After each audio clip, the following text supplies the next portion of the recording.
देखिए, जब भी कोई चुनाव होता है तो बड़े नेता अक्सर दो राज्यों में चुनाव लड़ते हैं। तो ये आज से नहीं हो रहा है, ये सालों से हो रहा है। और हमने देखा कि अभी जैसे लोकसभा चुनाव हुए थे तो राहुल गांधी पहले वायनाड से लड़े थे, फिर उसके बाद रायबरेली आ गए। अभी जो चुनाव हो रहे हैं जम्मू कश्मीर विधानसभा चुनाव में, वहां पर हमने देखा कि उमर अब्दुल्ला भी दो सीटों से चुनाव लड़ रहे हैं।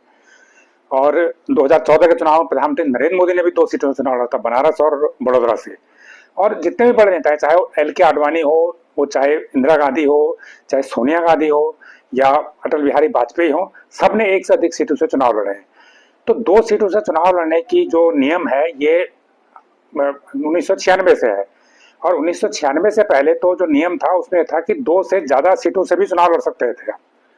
प्रधानमंत्री अटल बिहारी वाजपेयी 1957 में जब उन्होंने अपना जीवन का दूसरा चुनाव लड़ा था तो उन्होंने बलरामपुर से, मथुरा से और लखनऊ से तीन सीटों से एक बार चुनाव लड़ा था।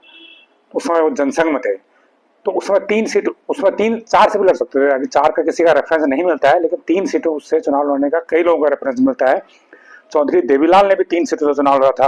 उन्होंने 1989 में रोहतक से और सीकर से, फिरोजपुर से तीन सीटों से चुनाव लड़ा था। उसके बाद अगर हम यूपी की बात करें तो बसपा नेता मायावती ने भी तीन सीटों से चुनाव लड़ा था। तो इनकी जो सीटें थी, इनमें बिजनौर, बुलंदशहर और हरिद्वार, तीनों सीटों से चुनाव लड़ा था विधानसभा का, लेकिन तीनों सीटों से चुनाव हार गई थी। तो ये जो तीन सीटों से, उसके बाद फिर ये जब 1996 में एक संशोधन किया गया तो उसमें यह तय कर दिया गया नहीं, तीन सीटों से नहीं, सिर्फ दो सीटों से ही कोई नेता चुनाव लड़ सकता है। लेकिन आज ये सवाल उठ रहे हैं कि दो सीटों से भी क्यों, जब एक देश एक चुनाव की बात हो रही है, एक आदमी का एक वोट, एक कैंडिडेट और एक विधानसभा की बात हो रही है, तो एक उम्मीदवार को एक सीट से चुनाव लड़ना चाहिए। यहाँ दो प्रश्न है कि पहली बात तो है कि दो सीटों से नेता चुनाव लड़ते क्यों हैं आखिर। देखिए, इसके कई फायदे हैं।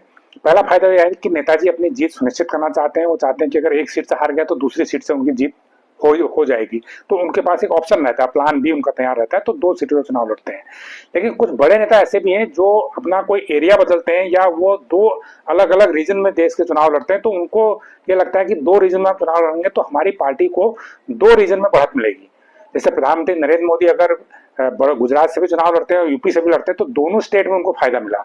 इसी प्रकार राहुल गांधी ने केरल से भी चुनाव लड़ा और यूपी से भी चुनाव लड़ा इस साल, तो दोनों जगह उनकी सीटें पहले से बेहतर हुई। तो ये जो स्थिति है, एक ये भी कारण है।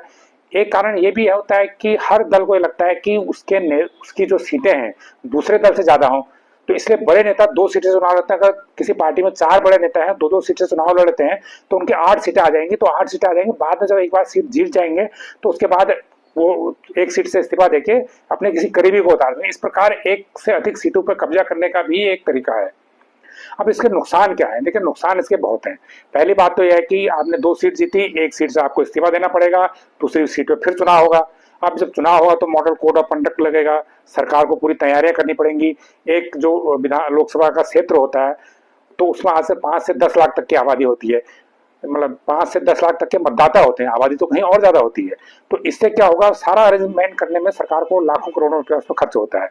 दूसरा, जिस पार्टी के आप उम्मीदवार हैं, आपने इस्तीफा दिया और जो दूसरी पार्टियां उसमें लड़ेंगी तो उन पार्टियों का भी नुकसान है, राजनीतिक दलों को भी इससे नुकसान है कि उनको भी रिसोर्सेज बर्बाद होंगे, उनको भी दोबारा चुनाव मैदान में उतरना पड़ेगा। तीसरा, इससे क्या है कि मतदाता के साथ ही बड़ा अन्याय है। मतदाता इससे कंफ्यूज रहता है, उसे लगता है कि हमने अच्छे लीडर थे इसलिए, बड़े लीडर थे इसलिए उनको जिताया, लेकिन अब वो सीट छोड़ रहे हैं और दूसरे लीडर को वहां ला रहे हैं। तो मतदाता के साथ भी अन्याय है, उसके साथ धोखाधड़ी है। अब इसका विकल्प क्या है? अब इसका विकल्प क्या है, ये मांग बहुत तेजी से उठ रही है कि एक उम्मीदवार सिर्फ एक सीट से चुनाव लड़े, ऐसी व्यवस्था की जाए। चुनाव आयोग ने कई बार इसमें सिफारिशें भी की हैं, लेकिन अभी तक स्वीकार नहीं की गई हैं। एक एडवोकेट है अश्विनी उपाध्याय, उन्होंने सुप्रीम कोर्ट में रिट भी दायर की है इसमें कि एक ही उम्मीदवार को एक ही सीट से चुनाव लड़ने की परमिशन दी जाए। तो वो केस अभी सुनवाई पर आना है, तो देर सवेर हो सकता है सुप्रीम कोर्ट इसमें कोई फैसला भी करे, लेकिन अभी ये एक बहस का मुद्दा है।